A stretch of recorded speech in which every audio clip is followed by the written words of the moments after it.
들어와. 4월 3일 7부작 전편이 한꺼번에 공개된 사냥개들 2는 하루 만에 국내 넷플릭스 탑10 1위를 차지했습니다. 주요 출연진은 김건우 역의 우도환, 그와 브로맨스를 보여주는 홍우진 역의 이상희, 그리고 이번 시즌 굉장히 인상적인 연기를 보여줬던 난 내가 원하는 건 무조건 이거. 임백정 역의 비 정지훈 배우가 넌 꼭 나랑 싸우게 될 거야. 아주 스펙타클하고 화려한 액션 연기를 펼쳤습니다. 정지훈 배우는 이번 악역으로 완전히 새로운 면모를 보여줘서 굉장히 화제가 되고 있는데요.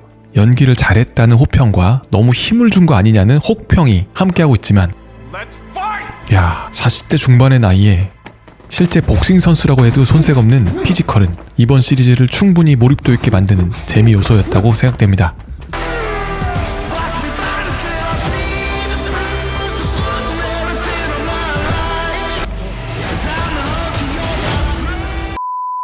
자, 위아래로 밀어주면서 거리 깨고 들어가는 김건우 선수입니다. 사냥개들 2는 WBC 슈퍼 미들급 챔피언이 된 김건우, 그리고 그의 코치가 된 홍우진이 데스매치와 불법 도박을 하는 암흑세기의 복싱리그 IKFC의 임백정과 맞서 싸우는 이야기입니다.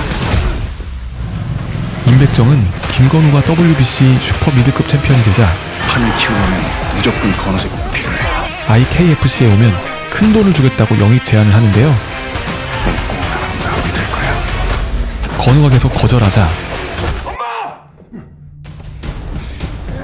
건우의 엄마, 그리고 코치 등등 주변 사람들의 목숨까지 위협하면서 결국 김건우와 임백정은 치열한 결투를 벌이게 됩니다.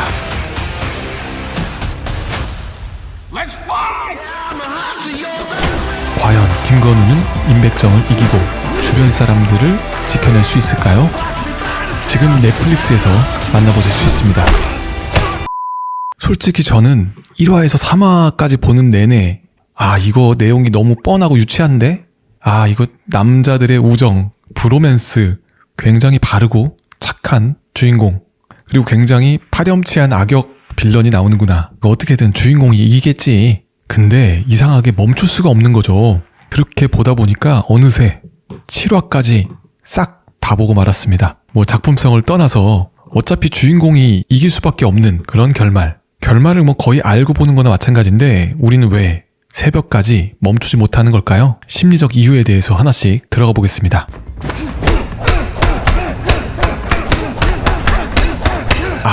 어차피 건우가 이길 텐데.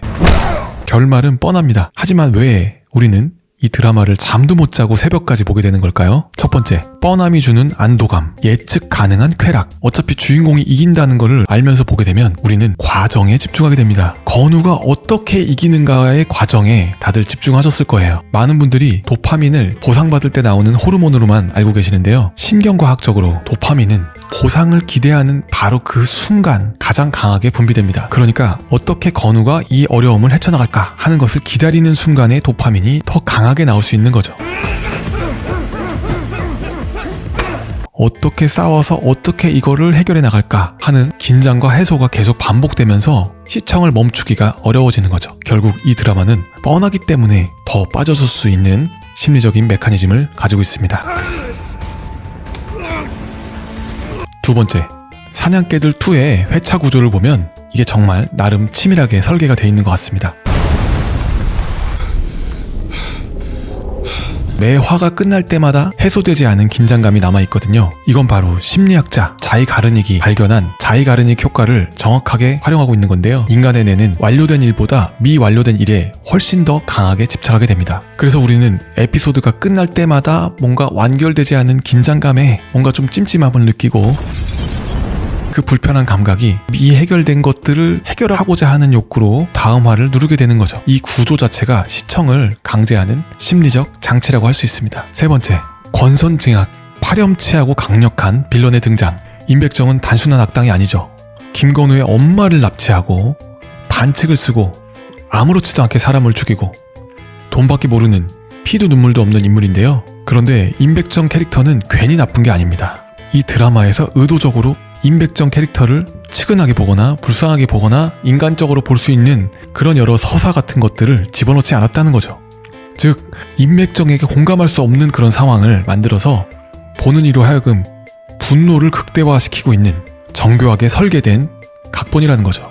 분노를 느끼는 순간 뇌는 그 분노가 해소되길 원하고 해소가 안 되면 그 상황에 계속 집착하게 됩니다. 그러니까 집착하게 된다는 건 뭐죠? 사이다를 빨리 마시고 싶다는 생각이 든다는 거죠. 임맥정을 보면서 제발 좀 혼내주고 싶다 이런 생각이 드는 순간 이미 여러분의 뇌는 끝까지 이 드라마를 봐야만 하는 상태가 되어버린 거죠. 그래서 권선징악이 명확할수록 관객의 분노는 더 크게 쌓이고 이것을 해소하고 싶은 욕구가 강해지게 됩니다. 이게 바로 사냥개들 2에서 임백정이 복잡한 악당, 입체적인 캐릭터가 아닌 굉장히 단편적이고 명백히 나쁜 놈, 정말 욕을 하고 싶을 정도로 나쁜 캐릭터로 그린 이유입니다. 그리고 마지막에 우리의 주인공이 강력하게 시원하게 사이다를 먹여줄 수 있도록 이렇게 기획을 하는 거죠. 네 번째, 단순하고 몰입감이 좋은 스토리. 복잡한 스토리는 인지적으로 노력을 해야 됩니다. 인과관계를 추적하고 등장인물의 관계를 파악하면서 뭔가를 좀 추리하고 생각해내야 되는 그런 과정이 있습니다. 반면 사냥개들 2처럼 선악이 명확하고 구조가 굉장히 단순한 이런 콘텐츠는 그냥 생각 없이 편안하게 볼 수 있는 그런 상태를 만들어줍니다. 그러니까 생각은 안 해도 되는데 감정은 격렬하게 움직이는 상태. 이런 게 바로 넷플릭스 시청자들의 니즈를 정확히 만족시키는 콘텐츠라고 할 수도 있을 것 같습니다. 자, 마지막으로 5번째. 건우와 우진의 브로맨스. 건우하고 우진의 관계를 보면서 얘네들 왜 이렇게 친형제 같지? 하는 느낌을 받으셨을 거예요. 우진의 경우에는 건우의 엄마에게 엄마 하면서 정말 아들인 것처럼 하잖아요. 굉장히 넉살 좋게 저라면 그렇게 못할 것 같은데 굉장히 넉살 좋게 이렇게 진짜 친엄마처럼 건우를 친동생처럼 대하죠. 이런 장면들이 오글오글거리거나 약간 유치하다고 느껴질 수도 있어요. 하지만 그러면서도 마음 한편에는 굉장히 보기 좋다. 나도 이런 형이 있었으면 좋겠다.